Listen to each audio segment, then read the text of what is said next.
While worker bees and drones can sting only once in their lives, a queen bee can sting multiple times, but she typically reserves her stings for rival queens. So I just got back from seeing my very first movie of 2024, The Beekeeper. I was actually really excited going to see this movie. I'm a huge Jason Statham fan. I've always loved his work, and I knew this movie was just going to be a fun way to start 2024. And here are 3 things that I liked about this movie.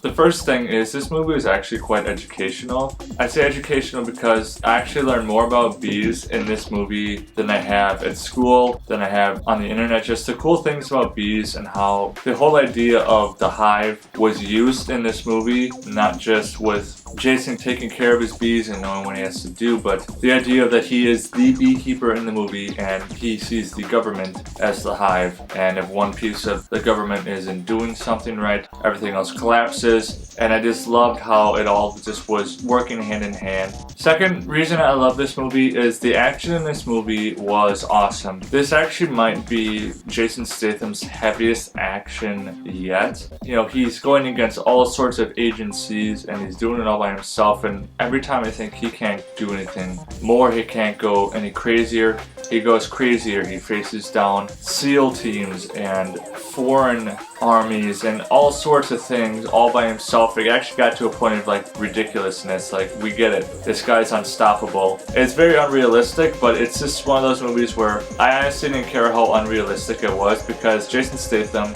is an incredible martial artist. He holds black belts in at least 3 different kinds of martial arts. You know, he's always doing his own stunts in the movie. I just love the over-the-top action, the over-the-top violence. Some of the stuff that happened in this movie just caught me off guard, but I absolutely loved it. And I also think the kill count in this movie was his highest kill count ever. It was just one of those movies where I knew it was going to be good action, but I didn't expect the action, I didn't expect the kill count to be as extreme as it was. I also liked the bad guys in this movie. We got to see Jeremy Irons. He always plays a great bad guy, but Josh Hutcherson actually surprised me. He's never played a bad guy before, at least not in a movie I've ever seen, and I think he did a good job. His character played into the whole idea of the beekeeper really, really well. And lastly, I would say this movie might be one of my favorite Jason Statham movies. I've seen all of his movies. Like I said, I'm a huge Jason Statham fan. My number 1 Jason Statham movie right now is Wrath of Man. That movie was phenomenal, but The Beekeeper over-exceeded my expectations enough for me to put it in my top 3.